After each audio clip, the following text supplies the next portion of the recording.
so funny because I want to be black and white and be like, no, yes, no. But I've somewhat been curious in all of these things my whole life. And I just thought, well, yeah, so what? Yeah, whatever.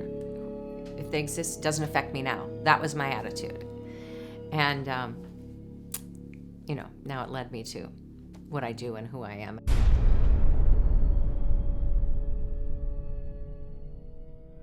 As long as I can remember, I've always had a fascination with UFOs. A field investigator is a UFO detective. We got to figure out what is going on. I kind of know I'm reluctant to tell everything about because it could scare the hell out of you no matter what it is. That's what is needed in this particular arena now, is more belief. It's not just about ETs, it's about your higher self, right? I think they're just checking us out. Because wouldn't you? People ask me all the time, how did you get into this? It all started when I was 12 years old. I had my first sighting, and only sighting to be exact. And I lived in Dallas, Fort Worth area, near the Dallas Zoo. And we always had stranger things because the zoo was less than a mile away. So you hear all these sounds and lions and tigers and all of this thing. But this particular night, right when it was getting dark, there was this, where the stars kind of just started meeting the sunset. And there was this white object just was, and I was like, wow, that's cool. And then behind it was 2 jets following it. And at that moment, I knew I saw something. Is there intelligent life out there? The existence of intelligent life on other planets is a topic of much speculation and debate. The likelihood of the emergence of intelligent life depends on a variety of factors, including the presence of water and a suitable climate, as well as the right combination of chemical and biological processes. The potential existence of extraterrestrial intelligent life raises many questions and has significant implications for humanity. So we continue to search. The SETI Institute is interested in life beyond Earth, right? We haven't found any of any kind, not even bacteria. We haven't found any life beyond Earth. But, I feel it's almost a certainty that we will find some evidence for life, extraterrestrial life, sometime in the next decade or so, right? I do remember that after elementary school, I would go to catechism. And I used to get in trouble with the nuns in catechism because they would be talking about something. And I would tell them, no, there's much more than that. And I remember that specifically, that I would get in trouble because they would say, blah, blah, blah, blah, blah, it says this and, it says that, and this is how we teach. I go, no, it's bigger. It's bigger than that.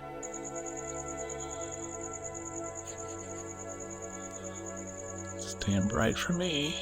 Thank you for showing up. My first time I saw something that I just couldn't distinguish was probably around 12 years old. I was in Northern Virginia. My sister and I were on a patio on an apartment, big apartment complex. There were a few buildings. And in the distance from us, this had to be maybe 200 feet in the air, I'm guessing. There was something passing the building that had to be, I'm guessing, at least a half a mile wide. All I saw were lights, but you can tell it was a shape, almost like a giant circle or something, but there was no sound, and there was no body that I could see, and it was just during the nighttime. I started seeing like, okay, this is unique. This isn't a balloon. This is something unique. And even the next morning, I remember looking at the paper, and the paper, everyone in the city actually saw it. They didn't know what it was. So it was kind of then that I started waking up to the idea that I'm seeing things out there that are definitely not planes or helicopters, or don't know what that is. And of course, it took me a while to kind of take that in, and didn't see anything again for quite a while. Like I said, it's not as black and white for me that yes, I know that I was interested.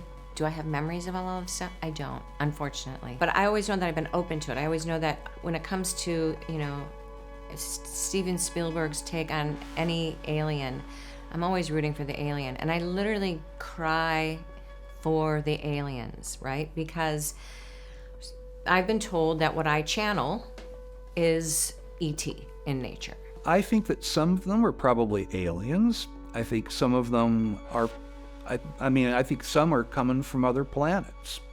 Yeah, I think we've learned how to traverse the distances. There's ways to trick Einstein's law, certainly Newton's laws. And when Einstein said, I don't think God plays dice with the universe, he was wrong.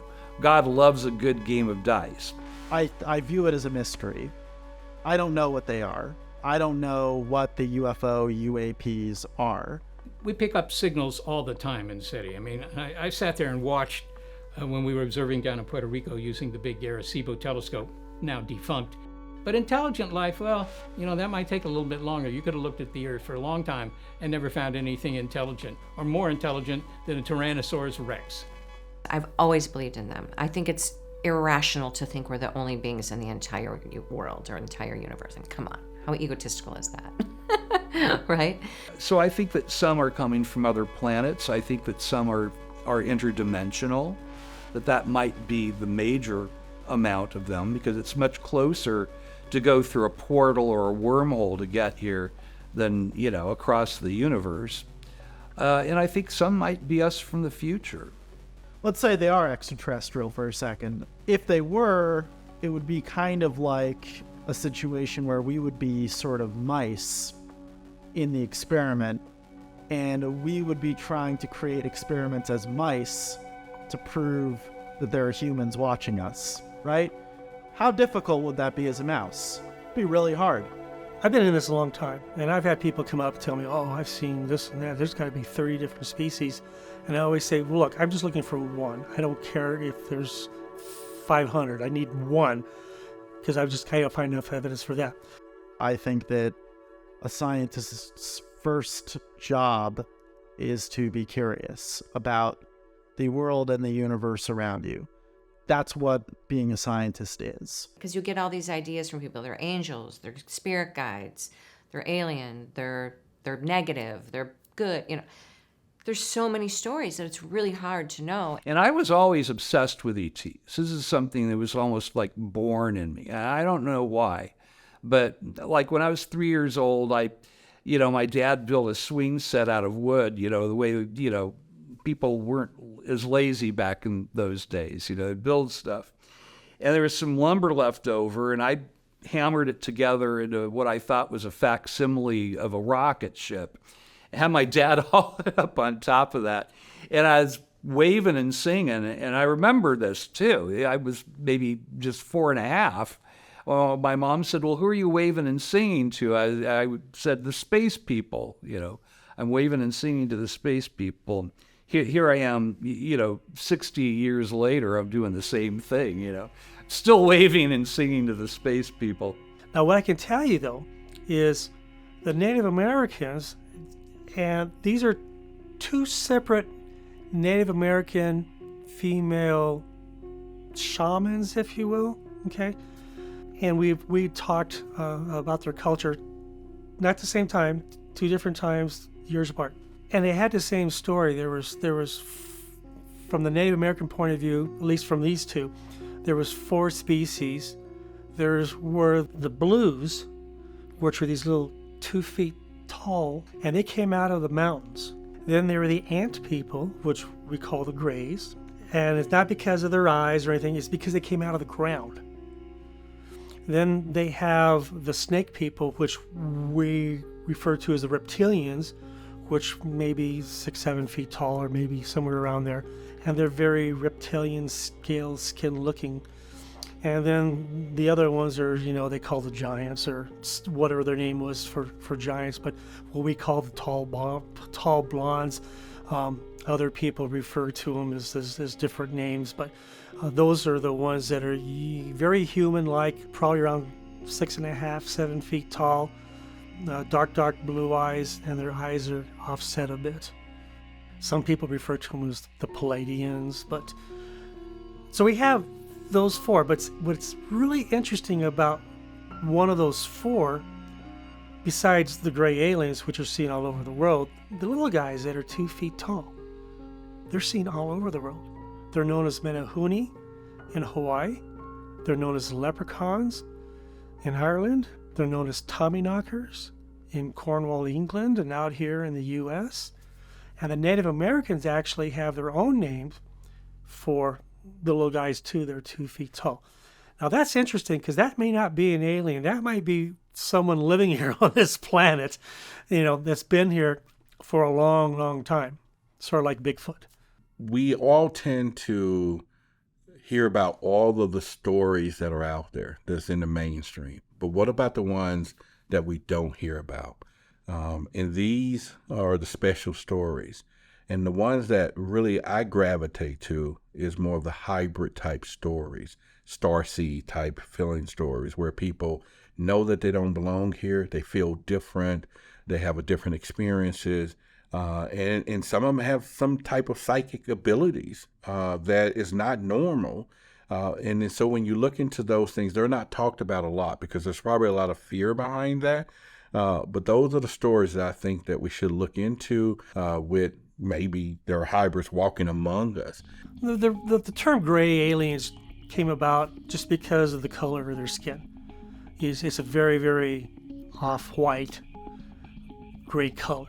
When you go back into history, and especially when we think about the grays, which is probably one of the prominent fixtures in UFOs when people ask, what do they look like? It really came out in the 40s or 1947 when the Roswell crash, when all of a sudden everyone hearing we have alien bodies. But then there's a lot of stories that people have already told that they witnessed grays. They just had the description of the small bodies, human-like figures, big, large head, large eyes. And so we've heard about those stories, but it really didn't come into the thirst for the public until Roswell, New Mexico, when they said, we now have evidence that there are small grays. I first started doing this years ago, decades ago. That was the main thing, was gray aliens were clones. You take a piece of paper with some writing on it or a picture, and you copy that. Then you take the copy and copy that. You take a copy that. Eventually, you're going to copy, your copy will be blank, over a period of time. And that's what the original theory was. They're cloning themselves out of existence, so they're here using our biology to make hybrids. I'll never forget that I was lecturing at a conference in Denver. I was talking about Roswell and about the artifacts we found, and I went into great detail on how we found it and what I did. And so after the lecture, I'm putting my laptop away in my bag, and these twins walked up. They were very, very pale, very, very light complected, but they had dark blue eyes.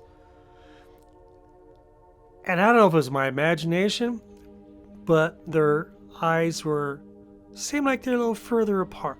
And the male said, Mr. Zukowski said, that was a really good lecture, and you're onto it. Or you're onto something like that. Or you're onto something, or you got it right, something like that. And they just turned around and left. And people often ask me, there are other kind of aliens. And I go, yeah, we have stories of Palladians. We got reptilians. We have all types of them out there. But again, the gray takes the mainstream of the stories. And I think it's because they're relatable. And we have not had other evidence that we have what these reptilians look like, or we actually have a reptilian. But then the grays take the cake. In my opinion, the answer to UFOs could be all of the above and a little bit of everything. Could be that, there's many different ideas out there about what they are, and it could be that all of them are true. Or, well, not all of them. Some of them are a little bit nuts, but all of the ones that are kind of within the purview of science could be true. So some of them might be extraterrestrial, some of them might be ours, some of them might be a new atmospheric phenomenon, like a really weird plasma that happens, Some of them might even be interdimensional somehow, maybe these are higher dimensional objects that are crossing into our 4D space-time reality and appearing as these things. Some of them might be time travelers. Personally, I think that's a bit hard for me to buy because, I've read Stephen Hawking and stuff, and he has some pretty good arguments against backwards time travel. You also run into a lot of paradoxes and nasty things like that. But at the very least, some of them could be extraterrestrial, some of them could be objects from higher dimensions, and some of them could be all of the Earth-based things that I mentioned. I mean, another more out there possibility is that maybe we were not the first intelligent species to evolve on Earth. Maybe it happened before in our planet's history, and there isn't much of a record of it. And that's something that has actually, like, mainstream scientists speculated about before, that there could have been a prior technological civilization on Earth before humans. I doubt that a little bit, because I would think that we would have found some evidence by now that there was some kind of a civilization before humans that got advanced enough to build something like that. I mean, we haven't found anything that suggests that that's true, but, like, you know, I guess my point is that there's many different things that they could be. Why are they here? You know, what do they want? Are they here to save the planet? Are they going to save the world? And but if you look at all the wars and all the things that's happening over our history, there hasn't been any intervention for that, you know, and I don't think that that's the case here. Now, are they here for some of our resources? Probably. We hear about cattle mutilations. We hear about all these things. Are they studying us? You know, and that's one of the things that we have to really look into. But I don't think they're here to save us, because I think of a story of my own, and I think about, we talk about free energy. And one of the things, being an investigator, we never seen a extraterrestrial stop for gas in their spacecraft. So obviously they're not using that, but we know few rules the world. But could you imagine that from planet Xeon, he sends somebody comes here named Akbach, and he walks into the boardroom of an energy company, and I'm new on the board, right? I haven't made the billions yet. And he says, here, I'm going to give you a recipe for free energy. And I'm going to save Earth because y'all killing the planet. And we might clap for a minute into the whispers. Did he say free energy? Free? Yeah. Changing the world. Yeah. And we look at the security, and the scene goes, the door locks, and it goes dark. And that's it. And I think that's probably have happened. Somebody probably came to save the world. It just, the humans didn't allow that. And then, of course, the second expedition was called off, because when back on the planet Xeon, they said, what happened to Akbach? You know, go save Earth with something else. And whoever he tells his family member, I'm about to go save Earth. And she says, lock the door. You know you're not. Akbach never came back.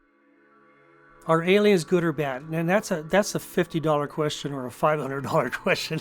But we do know that there's a lot of people that are coming up missing, and abductions that's happening. And when you start looking at the data, there's a lot of abductions that's been going on. We can't, relate them to extraterrestrials, but it's worth looking into, because we know they have a history of doing that. And that really, we don't know. No, we have people who've been abducted. We've had people that have told me what they can remember from their experience and how terrifying it was, and their life was threatened in the hope. But we kind of do the same thing when we tag animals. From a bear's perspective, or a coyote or a wolf, we capture them, we sedate them, draw blood from them, right? Maybe we put a collar on them and let them. So if you look at it from that perspective, we're being studied. Then you have the cases where people just end up missing. And especially in our national parks. There's a lot of people that go missing in our national parks every year, and their bodies are never found. Actually, there's people who go missing all over the world. Is it associated with aliens? Can't say. But some people seem to think so. But as an investigator, I know for a fact. Now, me personally, I'd like to think that aliens aren't bad, or they're benevolent, but I will not go on an investigation without carrying a gun, because I don't know. You really, really don't know. I've heard a lot of horror stories. On the flip side, I've heard stories that are very, very positive, but until you actually meet the thing that you're investigating, you never know. There's stories, obviously. Dulce, New Mexico, the base in Dulce, New Mexico. Supposedly the aliens were abducting humans and killing them and swimming in the vats of blood. I mean, that's one of the stories. That's how they feed, or they're nourished. As far as I know, those are just stories. But The number one thing with any type of animal mutilation, the blood is always missing. That's the number one. That's the primary thing of an animal mutilation. It goes back to that scary story of Dulce with somebody reporting they see blood, and the blood is being used by the aliens. I don't want to really go there. I don't want to think about that. It's still something that you have to keep in the back of your mind when you're investigating stuff like this. Now, there's a lot of people out there going, well, they're here to save us. They're here, on and on. I'm going, well, they're not doing a very good job because we're like killing ourselves and we're killing our planet. So I think they're here to study us. In some cases, someone may get in the way for whatever reason and they never return home. I can tell you with Travis Walton, who's a friend of mine, he was one of those people that just accidentally got hurt and then they repaired him. So based on Travis Walton's story, they weren't there to kill him, they took him to repair him. So that contradicts a lot of stories I've heard of them being here, to hurt us.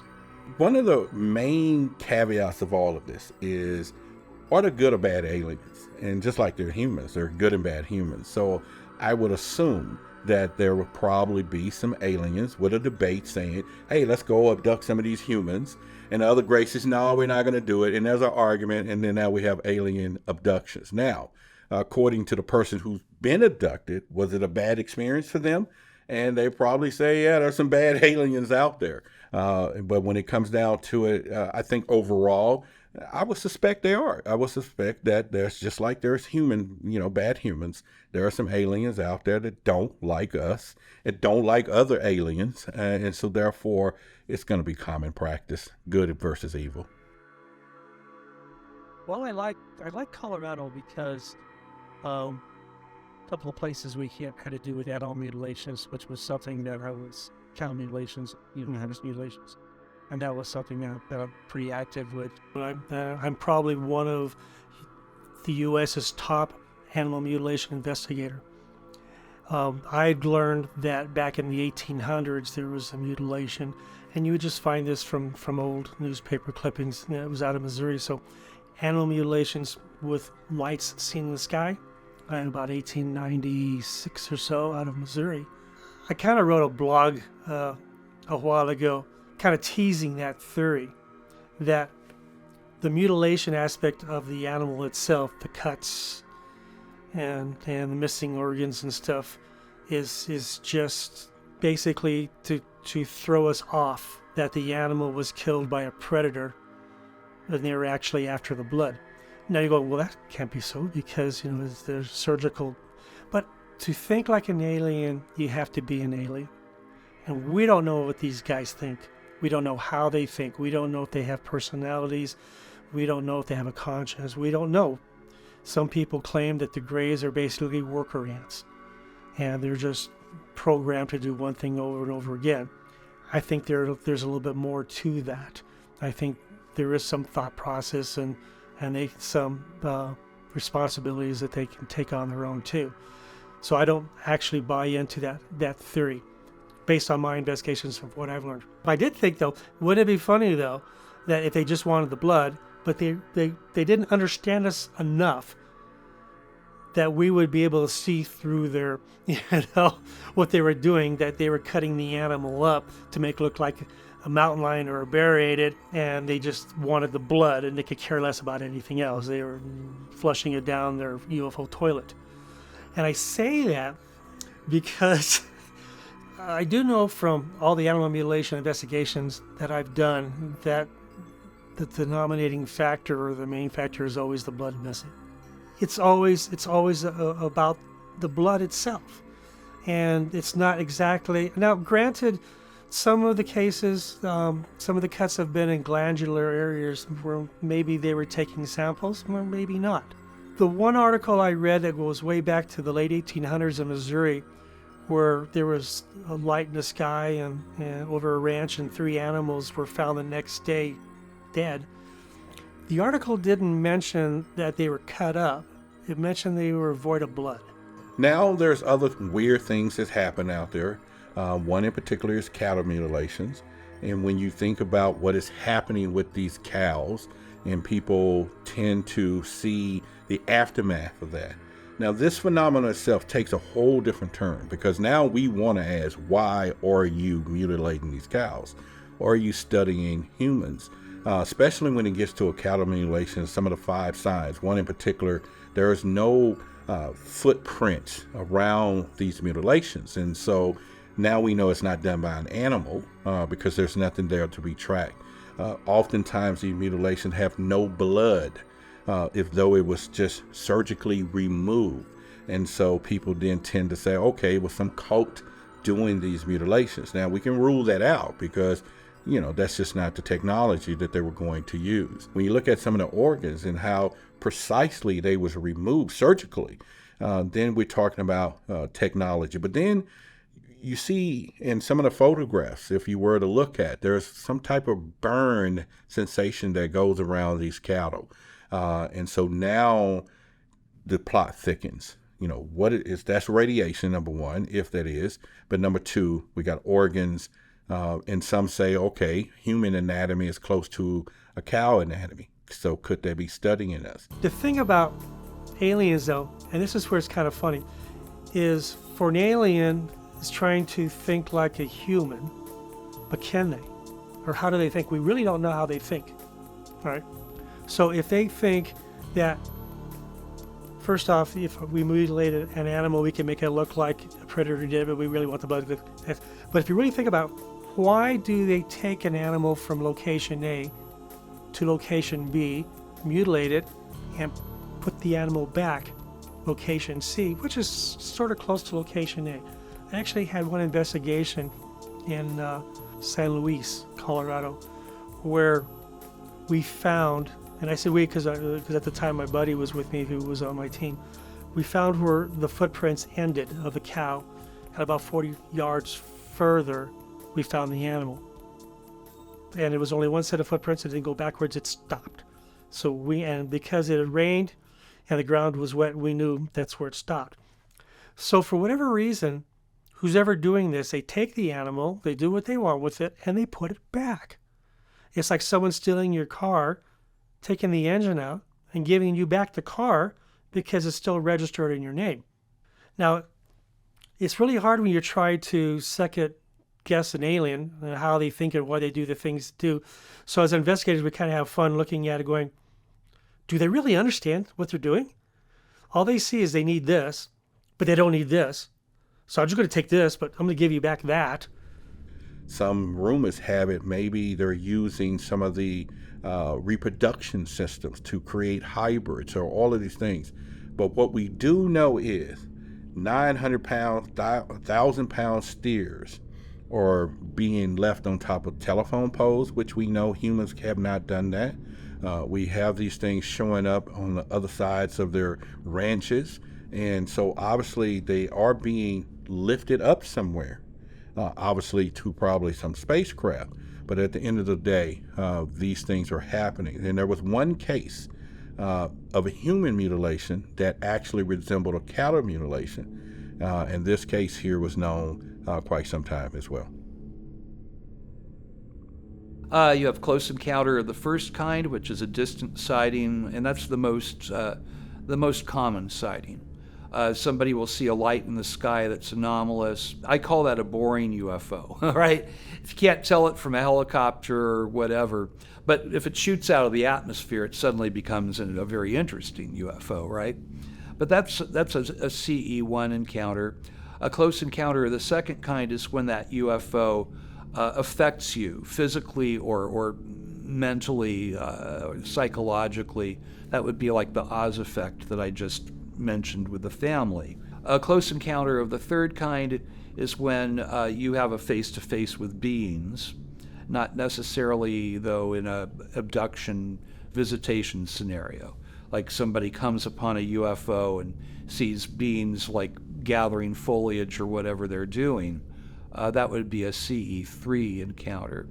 A close encounter of the fourth kind is abduction or visitation. It's when they take you and you're not really in control of the situation. And now recently we've had the CE5 thing, which is people making contact through either meditation or getting into a meditative or trance-like state and calling UFOs in. And I do think that works. I think there's certain people that take advantage of that charge the public astronomical amounts of money to do that for them. But anybody can really do that. But just be careful what you ask for. There's even some of the members of MUFON have this experience, and I've read books and stories about people having these experiences where can reach a level of meditation or spiritual enlightenment or whatever, what have you, where you sort of tune into their wavelength and they become aware of you and can communicate that way. I've never experienced that myself. I've talked to a few people who have. I do think there's something to that. And there's something, I think, to people who are artistic or musical or have some sort of a creative or freer mind that makes them a little more open and receptive to that contact. And I'm sure people who meditate more, even if they're doing it on purpose or not, and like I said, are more spiritual perhaps, or more open to it, you open a window or something where you can see and they can see. I would say for the past few years, 3-4 times a week, easily. I know last night I saw maybe 5 of them within 10 minutes above my house. So, and I know some friends of mine here, I've shown wherever we go. Well, especially when we start having a conversation about UFOs, as soon as I start putting that thought out, those ETs can hear what I'm saying. And like, it's almost like a telepathic type thing. I'm not talking directly with them, but they can either feel from what I'm trying to talk about or hear me. And whenever I put that feeling out, like, can you show yourself? Can these people would really like to see you? If they have time, because I'm not a dictator. They have jobs and others, but if they're around, they show up. I think that the more people look into it, you're going to the site, you're going to the actual physical place where something happened, or maybe you're going out to a spot where sightings are occurring regularly, and you become a known entity to them, whoever they are, and they say, oh, okay, well, there's that person. Let's keep tabs on that one. Let's check in on that one. And I think that, again, puts you on their radar in less of a spiritual fashion, more of an actual physical boots on the ground kind of way. But you're there.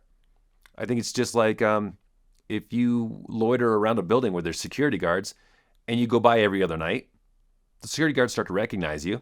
They might not talk to you at first, but they know you. And if you keep bugging around, pretty soon they come up and start talking to you. They want to know, what are you doing here? What do you want to know about? What are you trying to do? And I feel like that's the same situation. In the past few years, maybe past 10, 15 years, I've shown at least 20 people where they've actually shown up in front of them going, holy crap, what is that? I'm like, just look, that's them. Wave, say hi, don't be afraid. Most of the people, they're always saying the same thing. It's a plane. I'm like, it's not moving. It's flashing light at you and it's staying right in the same. Oh, it's a helicopter. Like, oh my God. It's so difficult getting past some of these like beliefs sometimes where they won't allow it, even if it's in front of them. I'm like, okay, you need to come down here and anal probe this person right now. That's the only way they're going to believe it, And that's not what they're like. That's not what they're about. But some people really need a smack in the face. It's difficult to break through our barriers that we have as human beings. It's really hard to say because you get this information from people who are speculating, and you have to be very careful about that. If someone sees a car zoom by real quick, they're going to speculate, oh, that guy just committed a crime or something, and that's why it's speculation. When in fact, maybe his wife or her wife is going into labor, right? Or there's some type of other medical emergency, or they just happen to be a speeder. But we have that problem as humans speculating. So unless you really know, now I have talked to a few abductees who claim they can remember some of the things from their abduction, and this is what they say. The problem is there's no proof. Once again, it's their interpretation of what happened. And once again, when you're looking at a human and you tell one human a story and they take that same story and tell another person, and they tell another person, by the time it gets back to you, it's a different story.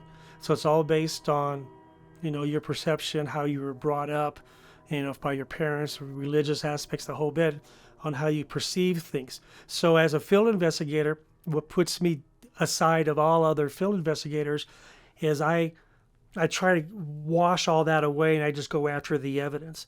Now, if someone tells me that they've been abducted, I go, I need evidence. I need some physical evidence showing that, you're not lying. And I don't think you're lying, but still need evidence. Or else, if we don't have the evidence, it's just a very good story. So now communication has always been on people's minds of, are we being communicated with? Have they communicated with us? Now we break that up into two factions. Government-wise, no, it's not happening. So when Bob Salas told me at the end of our conversation, Roderick, it's time to trust the witnesses. So now, if we do that, we know they've been communicating with us. People are hearing about this. We're talking in dreams, whether it's sleep paralysis. Now we can take the next level of CE5, where you can literally summon up an alien, an orb, or some type of entity. So I think they've been trying to communicate with us. They are communicating with us, and it is happening today. Now, they have a lot of choices from the way they do that, though. There was a time that I was like, okay, has anyone else had these experiences, especially when you grow up as a kid? But then when I got older, and then I became not just an interest in the UFOs, I ended up actually being on a social media app and started a club about UFOs. And my goal was to attempt to get maybe 20 or 30 people. It turned out now it's got 25,000 people. And I started doing a weekly experience show. And of course, it's weekly with 2 E's, not W-E-A-K. And I've probably interviewed over 400 people. And I tend to have gotten a lot of ideas that, as though we're focusing on what's going on in the skies, it is time to focus on what's going on the ground. People are really traumatized by these experiences, and you hear some of the most compelling stories, from abductions, hybrid babies, and the list goes on and on and on. And you hear 1 or 2, and you go, okay, maybe. Then you hear 3 or 4, 5, 6, 7. You're going, wait a minute, this is something. And then you hear someone from this walk of life, from this walks of life, have similar stories that could not have crossed hairs, but maybe dreamed about the same things, felt that they were contacted the same way. Now there's a bigger picture. The red flag always comes up for me when I talk to somebody, and they say, well, I know exactly why they're here. And for those people out there who go, well, we know the answer. You don't know the answer until you actually talk to an alien. It's just based on perception, observation, best guess. But that's what keeps investigators going, is to find the answer, and that's what keeps me going. I've talked to many people, and for me, I'm convinced. I might have had an experience when I was, 7 or 8. I kind of vaguely remember something where I saw lights off on a distance bouncing off the Graham County mountains. And I kind of remember the next day people talking about, UFOs or something. But it's very, very vague. And I it's hard now at my age, did that really happen or am I just, believing it happened? But the interesting thing is I've always had this fascination with UFOs. And later on in life, when I started doing serious research and going to the conferences, and then starting to do my own investigations, my mom felt compelled to tell me about her UFO experience. And she had a UFO experience when she was very, very young. Because they didn't have that many rooms in her house, and she lived in Morenci, Arizona, she basically slept in the hallway on a small bed. And she remembers a couple of nights waking up at night, and she would see little humans walking around.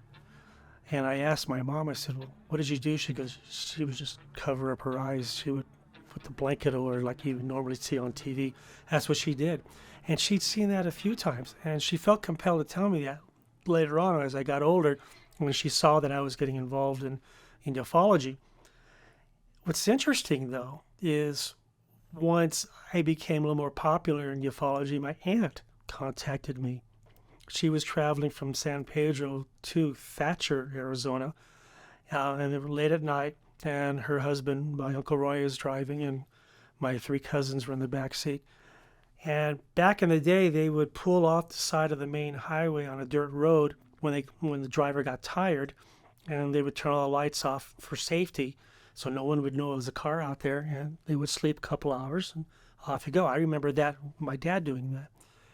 Well, while they were sleeping, she woke up, and just like you would see in the horror movies, she woke up and there's a face right there staring at her through the window, the car window, and it was a gray, an alien.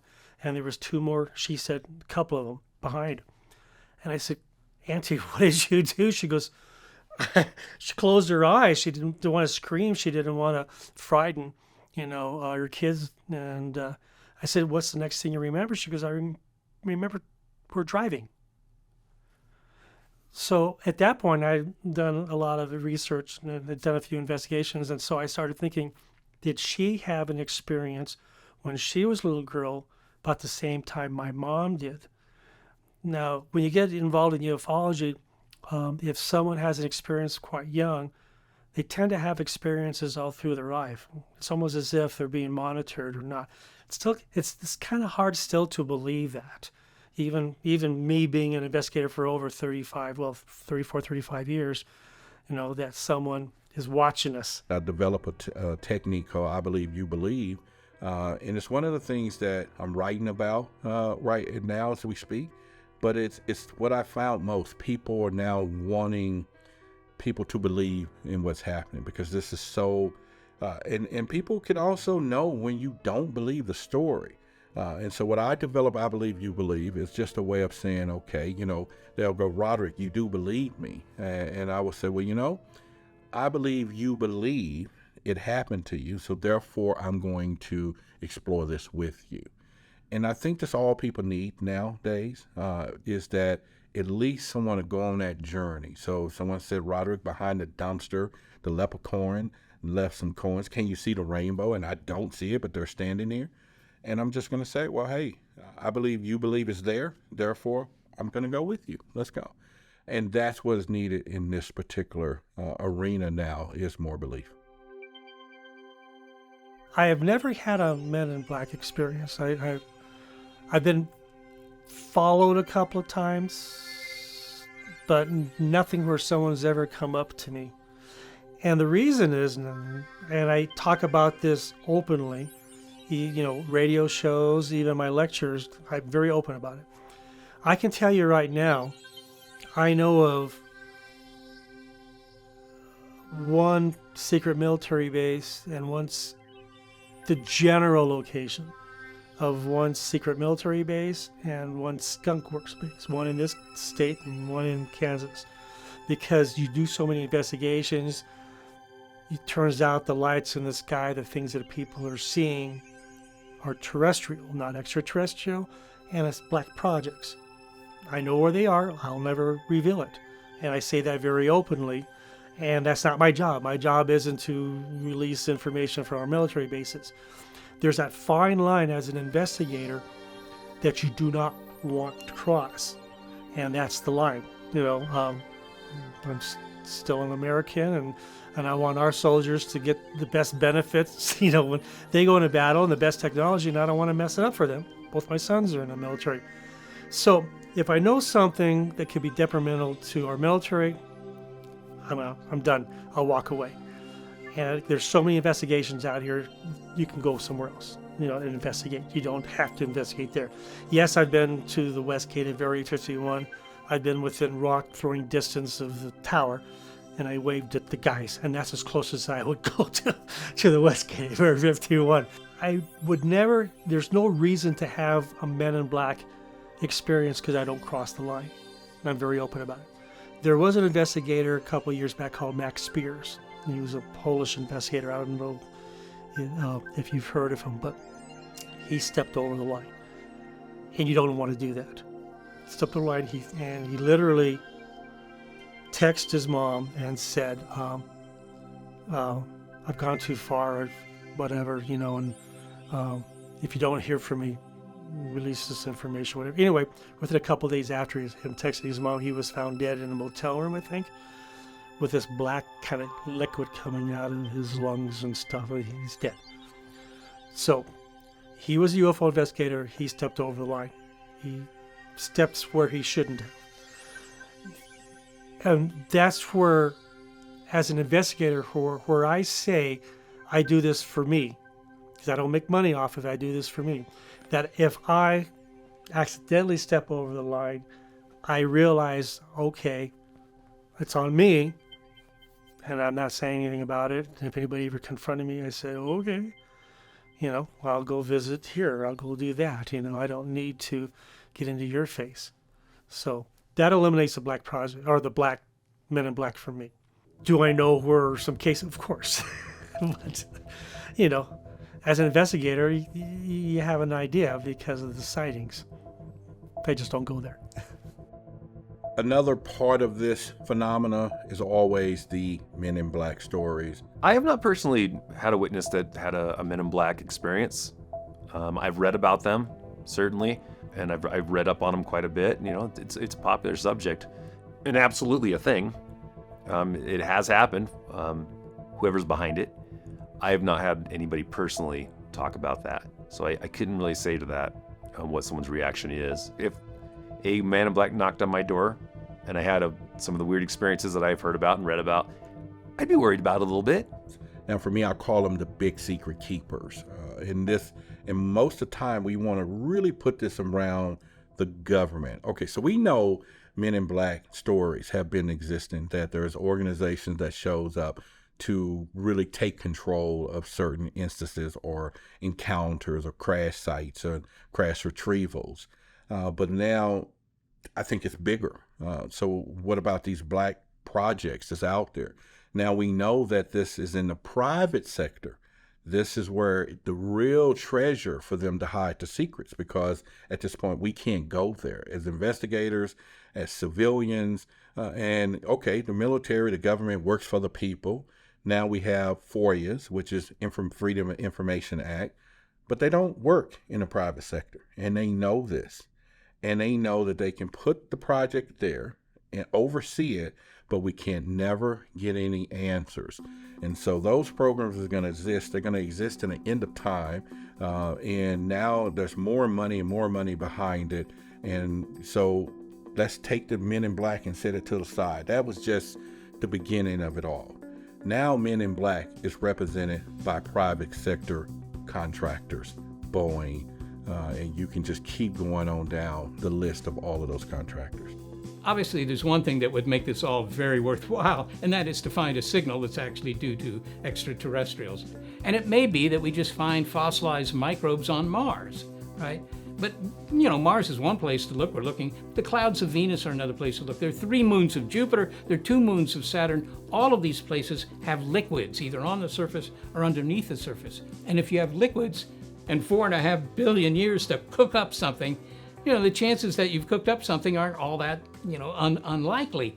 So I think we'll find life, unless biology is somehow extremely rare. We will find life very soon. I know about ETs. I know everything has a reason. Because I think for humanity just our path of evolution, and we're still evolving. We're not growing new digits because now we create tools, and that's how we create new digits and all that, right? But I think that when we see the way that UFOs behave in our atmosphere and how they can, seemingly evade the laws of physics, if they can do it, we can do it. But we'll never get there if we can't see it. This is a possibility. My days sometime in nights going, what would be a dream scenario about this phenomenon? What would I like to see or be part of? And I want to be that one that's contacted. I want to be the liaison. I want them to say, we chose you to represent us to them, to the humans. And here's the message. All right, he wants to tell us to put down the nuclear weapons. What else? Oh, okay, yeah, he said such and such, such and such. Oh, by the way, and that would be my dream of having the contribution to humanity go down in the history books. I mean, we can be just like those that are flying these anomalous craft. That's us. If we take the right path, if we don't act with fear, if we're scientific about it, but yet open-minded enough to say that sometimes science is wrong or limited in scope, the only way for us to evolve is for that to be acknowledged, for that to become part of the human psyche, that yes, you can become this. If you work hard, if you do the right things, if you don't kill yourselves off with, by using the world as your trash heap or having nuclear wars and killing yourselves off. I think the dream scenario will be to understand that there's life outside the universe. We're not alone in this universe. I think that just people are ready for that information finally, and it's happening. Soon we'll be able to travel to another planet. Soon we'll be able to travel to another universe, another galaxy, and have friends outside of Facebook.